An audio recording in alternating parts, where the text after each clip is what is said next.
How you doing? This is your rampage review for March the 4th, 2022.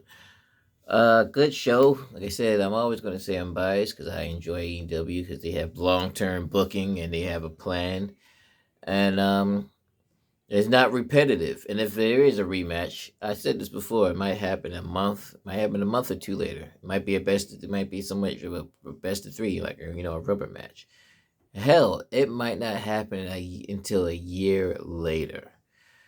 So, Revolution is happening on Sunday, March 6th. This is the go home show, and it was live. It's usually taped, which makes sense. They tape the third hour, and it's shown on TNT. It starts off with a triple threat match with Darby Allin, Andrade El Idolo, and the TNT champion Sammy Guevara. He still has the two belts, and I don't blame him. He broke his ass in that ladder match against Cody. So yes, he's gonna wear and sport both of the belts, and I understand that. I get it. It's probably going somewhere. It might not be going anywhere for the simple fact that Sammy said, "Hey, let me go ahead and keep both of the belts and show and display both belts," which I'm fine with.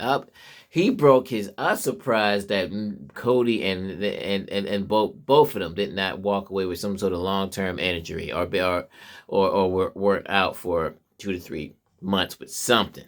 That suplex alone that Cody gave Sammy Guevara was enough. Go back and watch it.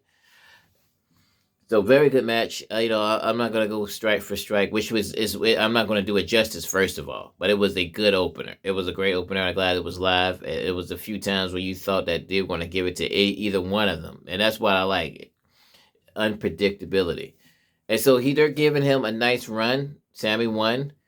And El Idolo, he took the pin, but he wound up taking a coffin drop and a 630 from Sammy, and because he used a 630 to because once Darby gave Andrade the coffin drop, to break up the pin, Sammy gave a 630 to Darby Allin, and then he jumped into the cover. Sammy Guevara did, and he won. So he has had this belt, if I remember right, since September.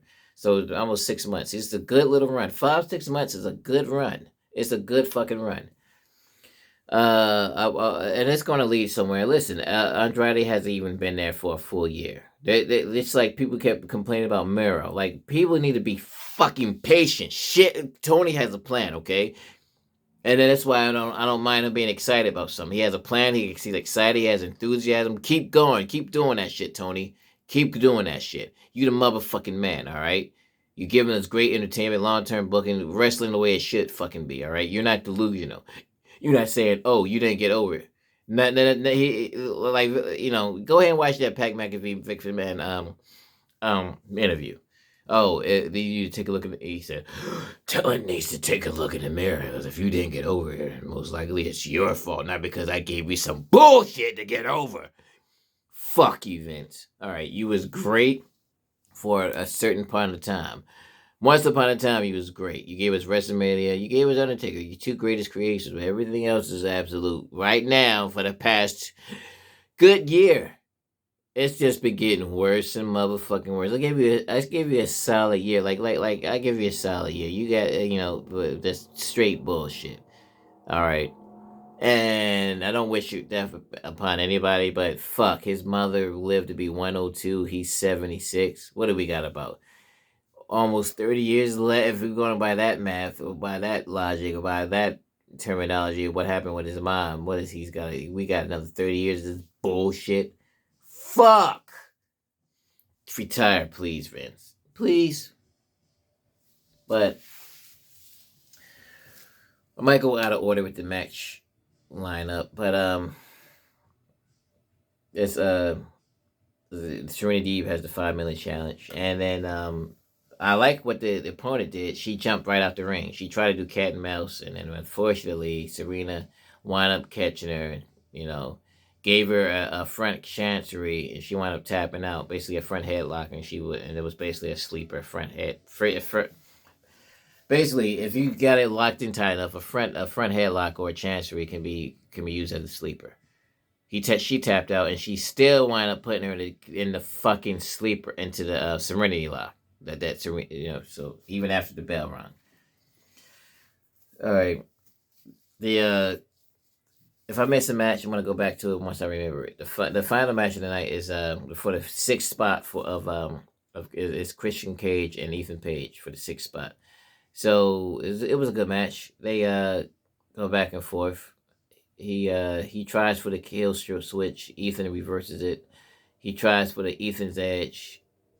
Christian gets out of it. Then he's able to land the kill switch in for the 1-2-3. So it's gonna be Christian Cage for the Faces of Revolution ladder match. So it's Christian Cage, Ricky Starks,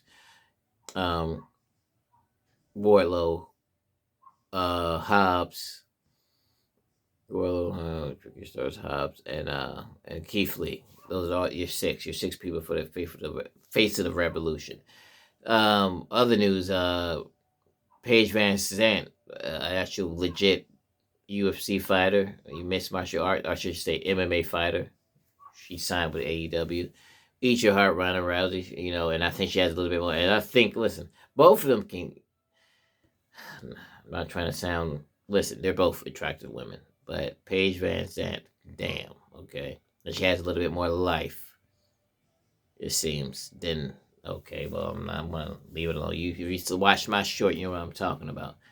Please, Rhonda, wake the fuck up and get some help with your promos, all right? I know I'm missing something. It was 4 matches tonight. Oh yeah. Keith Lee has a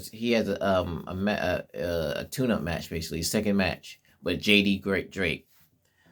Think they could have gave. It was a good back and forth. I think and he showed his moonset. I think he could have showed a little bit more, but but his moonset is meant to be used on somebody who's a little bit smaller than him. And Keith Lee outweighs him a good 100 or no, maybe a good 80 pounds.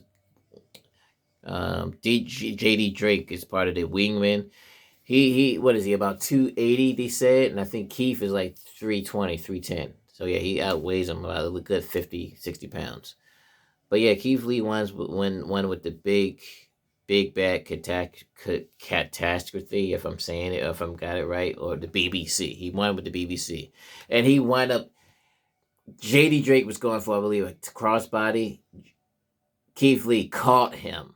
All right, put him in, and then put him on his shoulders, and then gave him the which is, if you know what the BBC is, the Big Bang catastrophe is, but he held him. He Jake, like I said, and then he caught him, held him, and then put him on his shoulder, and then gave him the move. And by the way, a spot I forgot about. Andrade during the first match of the triple threat match of the TNT title. Andrade, okay, Andrade's in the corner, right? He's kind of out of it. No, he's not even in the corner. Darby's about to give no. Sammy's about to give Darby a suplex, and then Andre comes up. It's almost like the Tower of Doom spot, but instead of that, Sammy is still holding Darby like he's about to fall away for the suplex, but he has him. He's holding him, and then as Andre's about to do like if you know what a Tower of Doom spot is where it's like 3 people and then one person like pushes them over, the bottom person. So, but instead of Andre pushing them both over, he takes like 2 or 3 steps with them and then slams them. So he was basically carrying Darby and Sammy at the same time. And I know these are not the biggest men as far as weight goes, but Sammy is easily two plus because of his height. And Darby's like 160, 180. It depends on what he ate that particular day. But like I said, those are the two. Watch the show back. It was worth it. Sorry for the late upload, and I apologize in advance. I know I probably missed something. I wanted to go ahead and keep these videos as simple as short as possible. All right. Like, share, subscribe. All right. You have a good weekend.